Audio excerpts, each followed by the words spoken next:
In 1944, Rick was told he could either keep climbing the city management ladder or spend the rest of his career fighting for a mosquito-infested marsh called False Bay.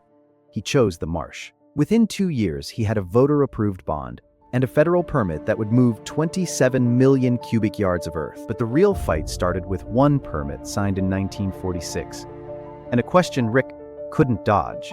Could you build a park on a worthless wetland without wiping out what made it worth saving?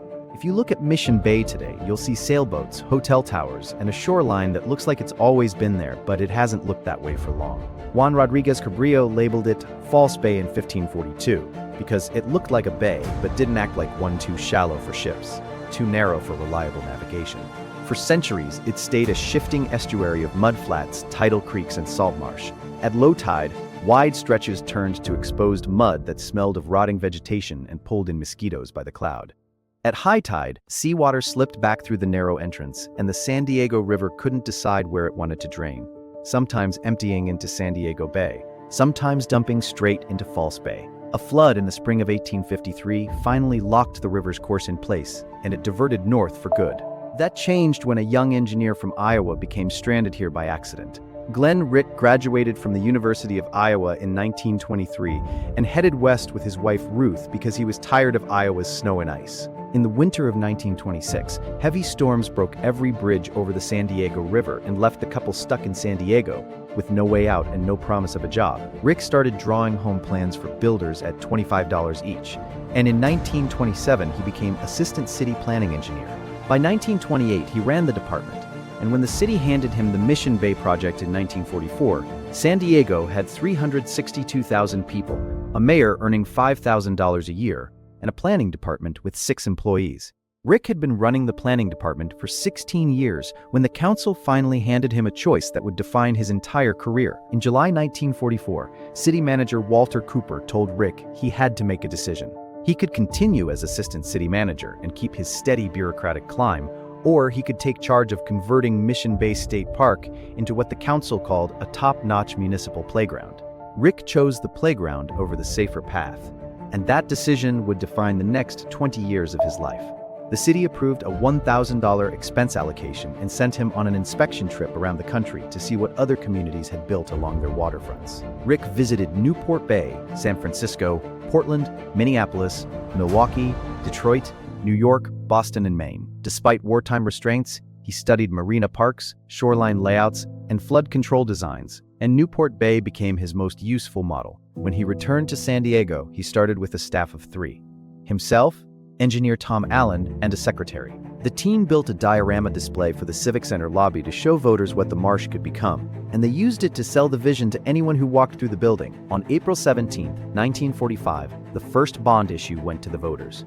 The measure asked for $2 million, and it passed 26,281 to 2,748, a landslide of almost 10-1.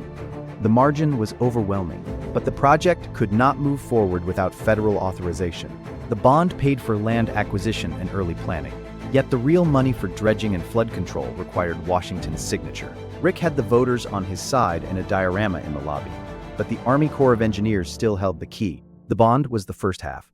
The second half arrived in May 1946, when the Corps of Engineers issued the project report on the San Diego River and Mission Bay. This document set the city's obligations to match federal expenditures, and it functioned as the smoking gun that unlocked the entire project. It specified exactly how much the city had to spend, what land it had to acquire, and which bridges it had to rebuild.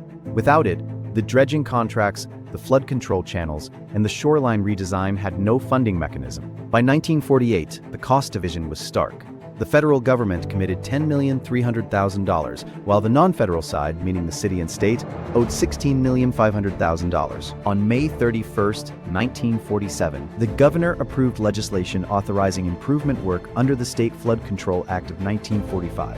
The state's estimated share for flood control alone was $1,826,000.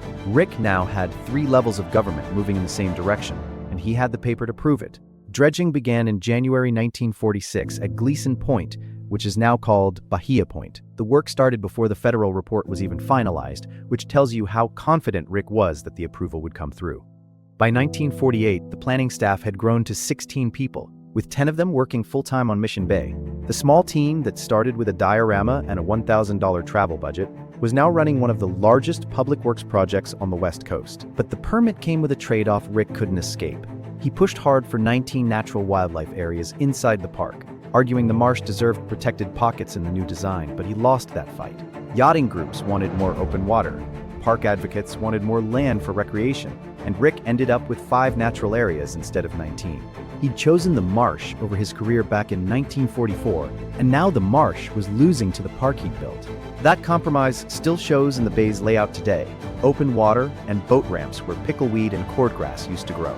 Rick got his park. He didn't get to keep the wetland he fought to save. With the permit signed, the real work began. Over the next 2 decades, massive dredges removed 27 million cubic yards of sand and silt from the marsh basin. Tidal channels were redesigned into controlled curves that suited boats instead of birds. Wetlands were filled with dredged material, and new islands rose from the bottom of the bay that had never existed before. The dredged material didn't just disappear, because it became Fiesta Island, Vacation Isle, and the peninsula that now holds SeaWorld. Today, the bay is 54% water and 46% land, and every island you see on a map was put there by a machine. What emerged was almost entirely man-made: 4,235 acres of park, 27 miles of shoreline, and a coastline drawn by engineers instead of tides.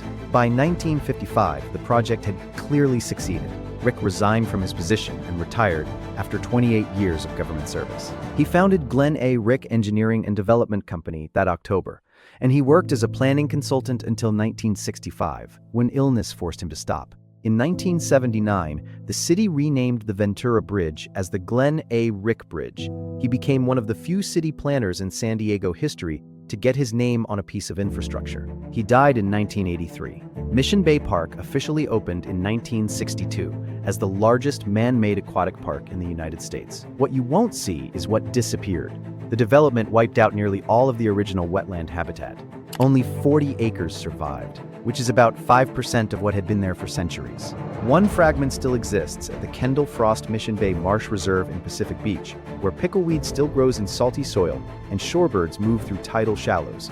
It's the last living piece of the ecosystem that once dominated the entire basin.